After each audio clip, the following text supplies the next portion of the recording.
Welcome to my channel MSc chemistry notes. आज का जो टॉपिक है वो फिजिकल केमिस्ट्री का ही टॉपिक है, टफल प्लॉट। बटलर वॉमर जो इक्वेशन है उसके बाद का ही टॉपिक है। टफल प्लॉट है जो बटलर वॉमर इक्वेशन के डेरिवेशन से ही डिराइव किया गया है।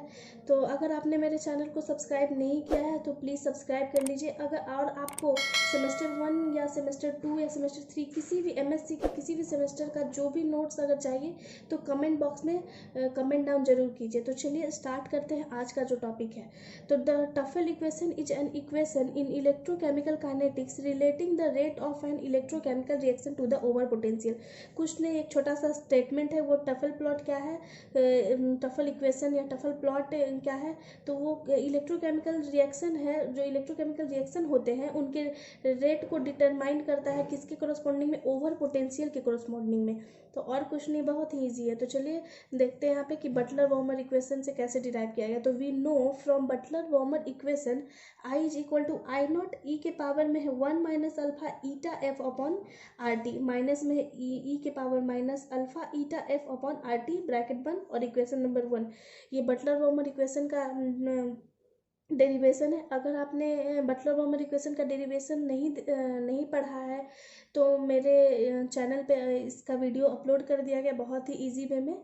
आप एक बार देख लीजिएगा तो बहुत ही इजी वे में आपको समझ में आ जाएगा।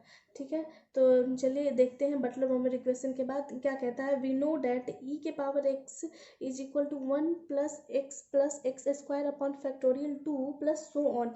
ये मैथमेटिकल टर्म है। ये इसी बेसिस पे हम लोग इस टर्म को सिंप्लीफाई फॉर्म में तोड़ेंगे। ठीक है, तो यहाँ पे 1 प्लस एक्स के फॉर्म में तोड़ा गया है इक्वेशन 1 को। तो क्या आया है equation 1 I is equal to I not, bracket में 1 है जो 1 प्लस में एक्स, ये वाला जो टर्म है वो एक्स टर्म है तो यहाँ पे एक्स टर्म के रूप में यहाँ पे लिखा गया है, प्लस सोन ये वाला भी टर्म एक्स के फॉर्म में लिखा गया है। ठीक है, सॉरी, यहाँ पे जो ईटा है वो ओवर पोटेंशियल है। ठीक है, और ये जो आई है वो करंट डेंसिटी है। तो यहाँ पे कंफ्यूज नहीं होना है आपको। तो इसी चीज़ को हम लोग यहाँ पे मल्टीप्लाई कर दिए ताकि सिंपली फॉर्म में आ जाए। तो I is equal to I not, bracket है 1 प्लस ईटा एफ को अगर 1 से मल्टीप्लाई किए तो ये आया है, फिर अल्फ़ा से मल्टीप्लाई किए तो ये टर्म आया है, फिर प्लस सो ऑन, फिर इसी तरह से माइनस वाले को माइनस, फिर माइनस माइनस प्लस हो गया यहाँ पे। तो ब्रैकेट हट गया है यहाँ पे। तो ये बस इस इक्वेशन को सिंप्लीफाई फॉर्म में लिखा गया है। तो यहाँ पे प्लस माइनस कट गया है, यहाँ पे ये माइनस वाला टर्म प्लस वाला टर्म है तो कट गया है। तो बस एन ईटा एफ अपॉन आर टी बचा है। इसी चीज़ को यहाँ पे लिख दिया गया है, I is equal to I naught eta F upon R T. इस इक्वेशन को हम लोग इक्वेशन नंबर 2 कंसिडर करते हैं। तो इक्वेशन 2 जो आया था, तो यहाँ पे देखिए ये बटलर वॉमर इक्वेशन आप लोग के इजी के लिए लिख दिए ताकि आप लोग समझ सके। ये आप लोग कॉपी मत कर लीजिएगा, बस आप ही लोग के इजी के लिए यहाँ पे बटलर वॉमर इक्वेशन फिर से लिख दिए हैं ताकि आप लोग को दिक्कत ना हो। तो जो इक्वेशन 2 था वो इंडिकेट्स कर रहा था the current density is directly proportional to the over potential.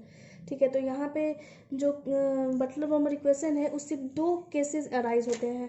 ठीक है, तो केस 1 क्या कहता है कि when the over potential is large and positive then the second component of Butler Volmer equation becomes much smaller in comparison of first component and may be neglected, therefore equation 1 becomes। ये statement क्या कह रहा है कि जब Buttler Volmer equation का जो first over potential है जो लार्ज हो और पॉजिटिव वैल्यू हो, यानी ये लार्ज वैल्यू हो, लार्ज भी हो और पॉजिटिव में वैल्यू हो, तो ये क्या होगा, ये जो टर्म है वो नेगलेक्ट, बहुत ही स्मॉल हो जाएगा इस वैल्यू के आगे। तो इसको हम लोग नेगलेक्ट भी कर सकते हैं। तो जो हम लोग का बचेगा टर्म बस इतना ही बचेगा, दिख रहा है, इतना ही बचेगा। तो इसी चीज़ को यहाँ पे लिख दिया गया है, I is equal to I naught, अब ब्रैकेट में ई के power 1 minus alpha eta F upon R T, क्योंकि सेकंड जो टर्म है वो नेगलेक्ट हो गया है, वैल्यू उसका बहुत ज़्यादा स्मॉल था। तो इसी तरह taking log in both side, जब लॉग लेते हैं तो L N I is equal to L N I naught plus log e मैंने एक्सपोनेंशियल रहे और लॉग रहे एक साथ, तो बस ये जो पावर में वैल्यू रहती है वही वैल्यू हो जाती है। तो 1 minus alpha eta F upon R T, इसे इक्वेशन नंबर 3 हम लोग माने हैं। कंसीडर किया, ठीक है। तो इसी तरह केस 2 अराइज होता है, जैसे केस 1 अराइज हुआ, इसी तरह केस 2 है कि when the over potential is large but negative then the first component of Butler Volmer equation is much smaller than the second component and may be neglected, therefore equation 1 becomes.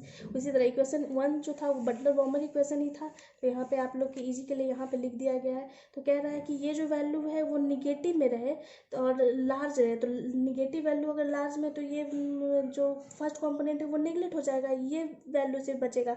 तो जो हम लोग का next equation आएगा वो बस इतना ही आएगा, I is equal to I not minus e के पावर में minus alpha eta F upon R T. तो यही चीज़ को केस 2 का इक्वेशन है वो यहाँ पे लिखा गया है, ठीक है। I is equal to minus I naught e के पावर में minus alpha eta F upon R T. इस माइनस को हम लोग बस इस तरफ ले आए और कुछ नहीं है, ताकि ये जो वैल्यू है हम लोग की वो पॉजिटिव रहे। तो इस चीज़ को बस इस तरफ ले आके यहाँ पे लिख दिया गया है। तो जिस तरह से हम लोग इक्वेशन 3 में लॉग लिए थे उसी तरह से इसके लिए भी taking log on both side लेते हैं। तो क्या वैल्यू आता है, L N minus I is equal to L N I not minus alpha eta F upon R T. तो ये इक्वेशन नंबर 4 हो गया।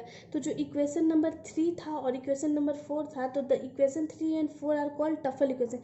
यही दो इक्वेशन ही टफल इक्वेशन कहलाता है। अगर आपके एग्जामिनेशन में पूछा गया कि व्हाट इज टफल इक्वेशन, तो आप इतना डेरिवेशन लिख के आप लोग लिख सकते हैं 3 and 4 equation are called Tafel equation.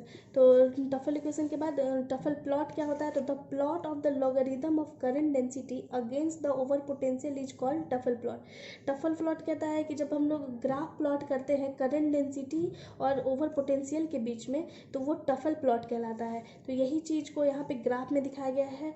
जो वाई एक्सिस पे हम लोग ओवर पोटेंशियल को लिए हैं और एक्स एक्सिस पे क्या लिए हैं, करंट डेंसिटी को, लॉग आई को, ठीक है। तो यहाँ पे दो एलिमेंट का लिया गया है, पीवी लेड का एग्जांपल लिया गया है और निकल का एग्जांपल लिया गया है। तो ये टफल प्लॉट है। तो यहाँ पे नीचे लिखा गया है कि from the slope and intercept of the TOEFL plot alpha and I not can be determined. कह रहा है कि इसके स्लोप और इंटरसेप्ट के वैल्यू से हम लोग अल्फा की वैल्यू डिटरमाइन कर सकते हैं और आई नॉट की वैल्यू भी डिटरमाइन कर सकते हैं। तो अगर आपको मेरा वीडियो पसंद आता है तो प्लीज़ ज़्यादा से ज़्यादा शेयर कीजिए, लाइक कीजिए, सब्सक्राइब कीजिए। Thank you so much.